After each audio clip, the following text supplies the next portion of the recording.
എപ്പിസോഡിന്റെ opening സീനിലാണെങ്കിൽ ആ ഒരു villain Mudiyan അവനാണെങ്കിൽ ആ ടൈലർ കൊടുത്ത ഡ്രസ്സ് അത് ഇടുകയാണ്. അതിനുശേഷം അവൻ അവിടെ നിന്ന് കടന്നു പോകാനായിട്ട് ശ്രമിക്കും. ആ ടൈലർ ആണെങ്കിൽ ടെൻസ്ഡ് ആവും. നീ എന്തായി ചെയ്യണേ? ഞാൻ 3 ദിവസം കഷ്ടപ്പെട്ടാണ് ആ ഡ്രസ്സ് സ്റ്റിച്ച് ചെയ്തത്. അതിന്റെ പണം അതെനിക്ക് തരണം. അതിനവൻ ടെററായിട്ട് ഇപ്പൊ ആ ടൈലറിനെ നോക്കും. ഞാൻ ഇതുവരെ ആർക്കും ചെയ്തതിന്റെ പ്രതിഫലം കൊടുത്തിട്ടില്ല.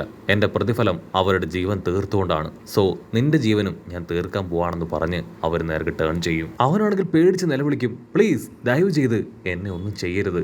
ഞാൻ അറിയാതെ ചോദിച്ചതാണ്, എനിക്ക് പേയ്മെന്റ് ആവശ്യമില്ലെന്ന് പറയും. പക്ഷെ അടുത്ത നിമിഷം അവൻ ചാടി വന്ന് അവന്റെ വിരൽ ഉപയോഗിച്ച് ആ ഒരു ടൈലറിനെ കൊന്ന് തള്ളുകയാണ്. ഇവിടെ ഗോക്കു ആണെങ്കിൽ ആ ഹോളി വാട്ടർ കിട്ടിയ സന്തോഷത്തിൽ തുള്ളിച്ചാടും. ആ ക്യാറ്റ് പറയും, നീ ഓൾറെഡി ആ ഹോളി വാട്ടർ എടുക്കാനായിട്ട് ഒരുപാട് ടെക്നിക്സ് ഉപയോഗിച്ചു, ഒരുപാട് പ്രാക്ടീസ് ചെയ്തു. ഇപ്പൊ നീ ശരിക്കും ഒരുപാട് സ്ട്രെങ്ത് ആണ്. നിനക്ക് തീർച്ചയായിട്ടും നിന്റെ മിഷൻ അത് കംപ്ലീറ്റ് ചെയ്യാൻ പറ്റുമെന്ന് പറയും. അത് കേട്ട് ഹാപ്പി ആയിട്ട് ആ ഒരു ക്യാറ്റിനോട് ടാറ്റാ ബൈ ബൈ ഒക്കെ പറഞ്ഞ് ഗോക്കു അവൻ താഴേക്ക് വരികയാണ്. കട്ട് ചെയ്താ ഇവിടെ ജനറലിനെ കാണിക്കും. ആളാണെങ്കിൽ റഡാറിൽ ഇപ്പൊ ഡ്രാഗൺ ബോൾസ് അത് മൂവ് ചെയ്യുന്നത് ശ്രദ്ധിക്കും. ആ ഒരു ഡ്രാഗൺ ബോളും ബാക്കിയുള്ള 3 ഡ്രാഗൺ ബോൾസും അതങ്ങനെ പരസ്പരം ഒന്നിക്കാനായിട്ട് വരികയാണ്. അതങ്ങനെ പരസ്പരം ഒന്നിക്കാനായിട്ട് തുടങ്ങുകയാണ്.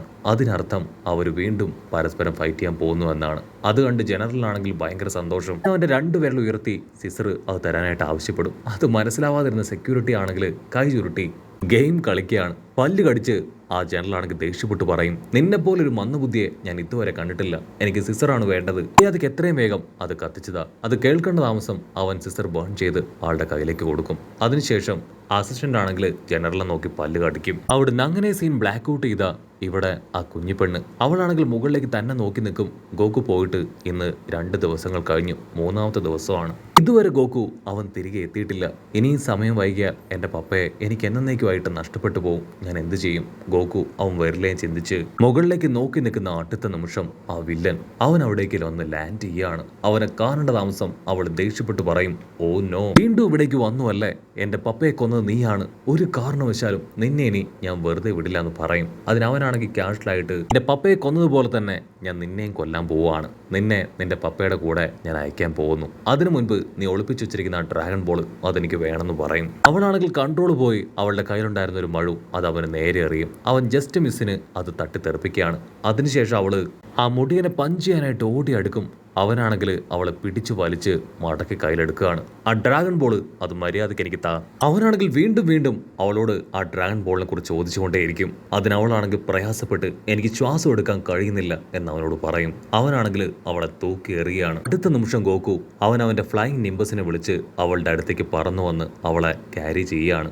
അവൾക്കാണെങ്കിൽ ഭയങ്കര സന്തോഷം. വാവ്, തിരികെ എത്തിയോ? ഞാൻ നിന്നെ ഒരുപാട് മിസ് ചെയ്തു. ആ ഹോളി വാട്ടർ അത് നിനക്ക് കണ്ടെത്താൻ കഴിഞ്ഞോ? അതിനവൻ പറയും, അതെ, ആ ഹോളി വാട്ടർ എനിക്ക് കിട്ടി. ഞാൻ പഴയതിനെ കഴിഞ്ഞും ഒരുപാട് സ്ട്രോങ് ആണ്. ഇനി ഒന്നും പേടിക്കാനില്ല. ഞാൻ പറയാതെ നീ താഴേക്ക് വരാൻ പാടില്ല എന്ന് പറഞ്ഞ് ഗോക്കു ആണെങ്കിൽ ഇപ്പൊ നിംബസിൽ നിന്ന് താഴേക്ക് ഇറങ്ങും. അതിനുശേഷം ആ വില്ലന്റെ അടുത്തേക്ക് വരികയാണ്. നീ ഇനി എൻ്റെ ഫ്രണ്ടിനെ ഹേർട്ട് ചെയ്താൽ നിനക്ക് ഇനി ജീവൻ ബാക്കി ഉണ്ടാവില്ല. ഒരു ചാൻസ് നിനക്ക് തരാം. മര്യാദയ്ക്ക് കയ്യിൽ നിന്ന് മോഷ്ടിച്ച ആ 3 ഡ്രാഗൺ ബോൾ അത് തിരികെത്താ. അത് കേട്ട് അവൻ ചിരിക്കും. നിന്റെ കയ്യിൽ നിന്ന് മോഷ്ടിച്ച ഡ്രാഗൺ ബോളോ ഒരു കാരണവശാലും നിനക്ക് ഞാനത് തിരികെ തരില്ല. നിന്റെ കയ്യിലുണ്ടായിരുന്ന ആ ഒരു ഡ്രാഗൺ ബോൾ അതെടുക്കാനാണ് ഞാൻ ഇവിടേക്ക് വന്നത്. എനിക്ക് അത്ഭുതം തോന്നുന്നു. കാരണം എൻ്റെ അത്രയും വലിയ അറ്റാക്കിൽ നിന്ന് ആദ്യമായിട്ടാണ് ഒരാൾ രക്ഷപ്പെടുന്നത്. അതിന് ഗോക്കു പറയും, എന്നെ രക്ഷപ്പെടുത്തിയത് മറ്റാരുമല്ല, എൻ്റെ ഗ്രാൻഡ് പേ ആണ്. എൻ്റെ ഗ്രാൻഡ് പേയുടെ ഡ്രാഗൺ ബോൾ അതിന്റെ ശക്തിയാലാണ് ഞാൻ രക്ഷപ്പെട്ടത്. അത് കേട്ട് ആ വില്ലൻ പറയും, അതെ, ആ ഡ്രാഗൺ ബോൾ ഇത് തന്നെയാണ് നീ രക്ഷപ്പെടാനായിട്ട് കാരണമായത്. പക്ഷെ ഇനി നീ രക്ഷപ്പെടാൻ പോകുന്നില്ല എന്ന് പറഞ്ഞ് ആ വില്ലനാണെങ്കിൽ ഗോക്കുവിന് നേരെ പാഞ്ഞു വന്ന് അവനെ പഞ്ച് ചെയ്യാൻ ശ്രമിക്കും. ഗോക്കു ആണെങ്കിൽ അങ്ങനെ പുറകിലേക്ക് മറിഞ്ഞ് അവന്റെ അറ്റാക്കിൽ നിന്ന് രക്ഷപ്പെടുകയാണ്. ഗോക്കു ആണെങ്കിൽ അവനെ മുകളിലേക്ക് തള്ളിവിട്ട് അവന്റെ പിന്നാലെ ഫ്ലൈ ചെയ്തു പോയി ഒരൊറ്റ കിക്ക്. ആ ഒരു കിക്കില് അവൻ ആ തൂണിൽ പോയി ആഞ്ഞടിക്കുകയാണ്. അവനാണെങ്കിൽ ഭയങ്കര അത്ഭുതം. ഓ നോ, നിനക്കെങ്ങനെ 3 ദിവസം കൊണ്ട് ഇത്രയും പവർ കിട്ടി? അതിന് ഗോക്കു പറയും, ഞാൻ ഈ കാണുന്ന വലിയ പില്ലറിന് മുകളിൽ കയറി ആ ഹോളി വാട്ടർ കുടിച്ചു. ഒരുപാട് ട്രെയിൻ ചെയ്ത് ഞാനിപ്പോ പവർഫുൾ ആയിരിക്കുകയാണ്. കുടിയനാണെങ്കിൽ അത് വിശ്വസിക്കില്ല. That's impossible. ഇതിന്റെ മുകളിൽ ആർക്കും തന്നെ കയറാനായിട്ട് കഴിയില്ല. ഒരു കാരണവശാലും അതിന് കഴിയില്ല എന്ന് പറഞ്ഞ് വീണ്ടും ഗോക്കുവും ആ വില്ലനും അവർ 2 പേരും പൊരിഞ്ഞ അട്ടിയിടി ബഹളം. ഗോക്കുവിന്റെ ഓരോ മൂമെന്റ്സും കണ്ട് കുഞ്ഞിപ്പെണ്ണാണെങ്കിൽ ഷോക്ക് ആവുകയാണ്. ലാസ്റ്റ് ടൈം അവൻ എങ്ങനെയൊക്കെയാണ് ഗോകുവിനെ അറ്റാക്ക് ചെയ്തതെന്ന് അവളുടെ മനസ്സിലൂടെ കടന്നു പോകും. സോ അത്രയും വീക്കായിരുന്ന ഗോകു അവനിപ്പോൾ വളരെ പവർഫുള്ളായി ആ വില്ലനെ അറഞ്ചം പുറഞ്ച് അടിക്കുകയാണ്.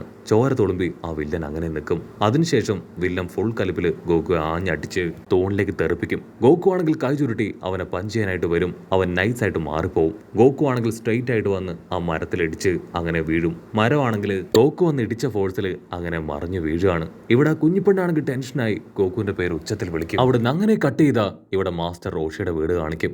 ആണെങ്കിൽ ആരുടെയോ ദേഹത്ത് കയറി ഇരിക്കുകയാണ്. മറ്റാരുടെയോ അല്ല, നമ്മുടെ മൊട്ടപ്പനാണെങ്കിൽ ഇപ്പോൾ ആളെ ദേഹത്ത് കയറ്റിയിരുത്തി പുഷപ്പ് ചെയ്തുകൊണ്ടേ ഇരിക്കുകയാണ്. മറ്റൊരു ഭാഗത്ത് ബുൽമ എന്തൊക്കെയോ ചില സാധനങ്ങളൊക്കെ നിരത്തി വെച്ച് കാര്യമായിട്ട് എന്തോ ക്രിയേറ്റ് ചെയ്യാനായിട്ട് ശ്രമിക്കുകയാണ്.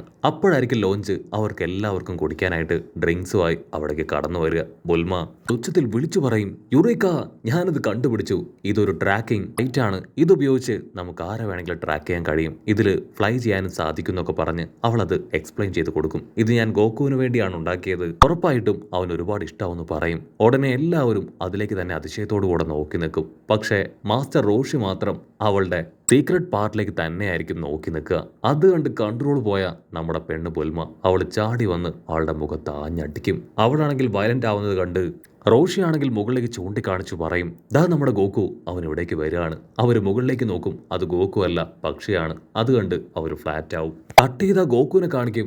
അവനാണെങ്കിൽ ആ മുടിയൻ വില്ലനുമായിട്ട് പൊരിഞ്ഞ ഇടി ബഹളം. അവന്റെ ഓരോ അടിയും ഇടി പോലെ ആ വില്ലന്റെ ദേഹത്ത് പതിക്കുകയാണ്. ഇടി കിട്ടിയ വില്ലനാണെങ്കിൽ തെറിച്ചു പോയി ഇപ്പൊ മണ്ണിൽ അങ്ങനെ പൊതഞ്ഞു പോവാണ്. അവന്റെ ഡ്രസ്സ് അത് വീണ്ടും അവന് നഷ്ടപ്പെട്ടു.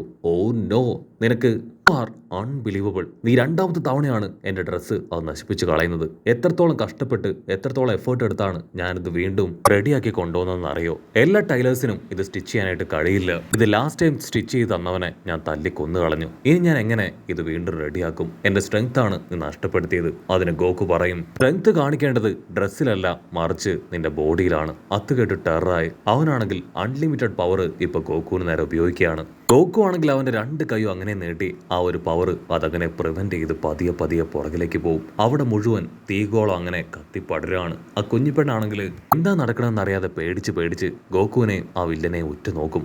അടുത്ത നിമിഷം ആ പവർ അതങ്ങനെ ഇല്ലാതാവും. ഇവിടെ ഗോകുവിന്റെ കൈ അത് മുഴുവനായിട്ട് പൊള്ളി പോവാണ്. പക്ഷെ അവന് കൂടുതലായിട്ടും യാതൊരു ഇമ്പാക്ട് സംഭവിച്ചിട്ടില്ല. അത് കണ്ട് ആ മുടിയൻ വില്ലൻ അവൻ ഞെട്ടും. ഓ നോ, ഈ ചിന്ന പയ്യൻ അവൻ ശരിക്കും ഇപ്പൊ വളരെ സ്ട്രോങ് ആയിരിക്കുകയാണ്. എന്റെ അൾട്ടിമേറ്റ് പവറിനെയാണ് അവൻ ഇത്ര എളുപ്പം ചെറുത്ത് നിൽക്കുന്നത്. ഇന്നുവരെ ആരും എന്റെ ഈ അറ്റാക്കിൽ നിന്ന് രക്ഷപ്പെട്ടിട്ടില്ല എന്ന് പറഞ്ഞ് അവനാണെങ്കിൽ ഒരു ക്യാപ്സ്യൂൾ എടുത്ത് പുറത്തേക്ക് ഇടും. അടുത്ത നിമിഷം ആ ക്യാപ്സ്യൂള് ഒരു സ്ക്വാഡായിട്ട് മാറുകയാണ്. കുഞ്ഞിപ്പെണ്ണാണെങ്കിൽ അതുകൊണ്ട് ഷോക്കാവും. അവൻ ആ സ്ക്വാഡ് ഉപയോഗിച്ച് ഗോകുവെ പുറഞ്ച് ആഞ്ഞു വെട്ടുകയാണ്. ഗോകു എല്ലാ അറ്റാക്കിൽ നിന്നും ജസ്റ്റ് മിസ്സിന് രക്ഷപ്പെട്ടുകൊണ്ടേയിരിക്കും. അടുത്തുണ്ടായിരുന്ന ഒരു വലിയ മരത്തിലെ വെട്ടുകൊണ്ട് ആ മരം അങ്ങനെ കടപുഴകി വീഴും. ഇവിടെ കുഞ്ഞിപ്പെണ്ണിനാണെങ്കിൽ കാര്യം വഷളാണെന്ന് മനസ്സിലാക്കി അവൾ ആ ഫ്ലൈയിങ് നിംബസിന്റെ മുകളിൽ നിന്ന് താഴേക്ക് എടുത്തു ചാടുകയാണ്. അതിനുശേഷം അവളുടെ കുടിലേക്ക് പോയി ഒരു സ്റ്റിക്ക് അത് ഗോകുവിന് എറിഞ്ഞു കൊടുക്കും. അവനത് കറക്റ്റായിട്ട് ക്യാച്ച് ചെയ്ത് അവന്റെ സ്ക്വാഡ് അത് രണ്ടായിട്ട് ആഞ്ഞു വെട്ടി തകർത്തില്ലാതാക്കും. വില്ലനാണെങ്കിൽ എന്താ പറയണ്ടേന്ന് അറിയില്ല. അവൻ ഒരു സെക്കൻഡ് അങ്ങനെ തല താഴ്ത്തി നിൽക്കും. അതിനുശേഷം വീണ്ടും അവൻ ഗോകുവെ ഭീഷണിപ്പെടുത്തും. മര്യാദയ്ക്ക് ആ ഡ്രാഗൺ ബോൾ എനിക്കിതാ, ചെറിയ ഒരു കെറുക്ക് പയ്യനാണ്, നിന്നെ കൊണ്ട് ആ ഡ്രാഗൺ ബോൾ കിട്ടിയിട്ട് ഒന്നും തന്നെ ചെയ്യാനില്ല, അതെനിക്ക് കിട്ടണം, അത് കിട്ടിയേ പറ്റൂ എന്ന് പറഞ്ഞ് അവൻ ബഹളം വയ്ക്കും. അതിന് ഗോകു ആണെങ്കിൽ അവനോട് പറയും, നീ മോഷ്ടിച്ചത് ഞാൻ കഷ്ടപ്പെട്ട് കണ്ടെത്തിയ ആ 3 ഡ്രാഗൺ ബോൾ ആണ്. ആ ഡ്രാഗൺ ബോൾസ് എല്ലാം ഉണ്ടെങ്കിൽ മാത്രമേ നീ ചെയ്ത വലിയൊരു തെറ്റ് എനിക്ക് തിരുത്താനായിട്ട് കഴിയൂ. ഗോകു ആണെങ്കിൽ ആ കുഞ്ഞിപ്പെണ്ണിനെ നോക്കും. ഞാൻ നിനക്ക് വാക്ക് തന്നതല്ലേ മരിച്ചുപോയ നിന്റെ പപ്പയെ തിരികെ കൊണ്ടുവരുന്ന്. എന്റെ വാക്ക് അതിൽ നീ വിശ്വസിക്കുന്നുണ്ടോ? അതിനവൾ പറയും, തീർച്ചയായിട്ടും നിന്റെ വാക്കിൽ ഞാൻ വിശ്വസിക്കുന്നുണ്ട്. അത് കേട്ട വില്ലനാണെങ്കിൽ കൂടുതൽ വയലന്റ് ആവുകയാണ്. അവന് മനസ്സിലാവും നമ്മുടെ ആൾക്കാർ അത് വിട്ടുകൊടുക്കാൻ തയ്യാറല്ല എന്ന്. എനിക്കൊരിക്കലും ഇങ്ങനെ ഒരു അവസ്ഥയിൽ അവനെ തോൽപ്പിക്കാനായിട്ട് പറ്റില്ല. സോ ഞാനും അവൻ ചെയ്തതുപോലെ തന്നെ ആ പില്ലർ കയറി ആ സീക്രട്ട് വാട്ടർ അത് കുടിക്കണം. എങ്കിൽ മാത്രമേ എനിക്കും പവർഫുള്ളായി അവന്റെ കയ്യിൽ നിന്ന് അത് തിരികെ പിടിക്കാൻ പറ്റുള്ളൂ എന്ന് പറഞ്ഞ് വലിയൊരു സ്റ്റോൺ അത് ആ പെൺകുട്ടിക്ക് നേരെ പൊട്ടിത്തെറിപ്പിക്കുകയാണ്. അതുകൊണ്ട് ഗോകു ആണെങ്കിൽ ചാടി വീണ് അവളെ ജസ്റ്റ് മിസ്സിനെ രക്ഷപ്പെടുത്തും. പക്ഷേ എന്താ, അവളുടെ ആ കുടില് അത് തകർന്നു വീഴും. ആണെങ്കിൽ തിരിഞ്ഞു നോക്കും. അവനാണെങ്കിൽ വലിയ പില്ലറിന്റെ ഏകദേശം കുറച്ച് ഭാഗം കയറി കഴിഞ്ഞു. അവൻ വിളിച്ചു പറയും, നിന്നെ പോലെ ഞാനും ആ ഹോളി വാട്ടർ അത് കുടിക്കാനായിട്ട് പോവാണ്. നിന്നെ കഴിഞ്ഞും പവർഫുള്ളായി ഞാൻ തിരികെ വരുമെന്ന് പറഞ്ഞ് അവൻ അതിന്റെ മുകളിലേക്ക് കയറുന്നതോടു കൂടെ ഈ ഒരു എപ്പിസോഡും അവസാനിക്കുന്നു.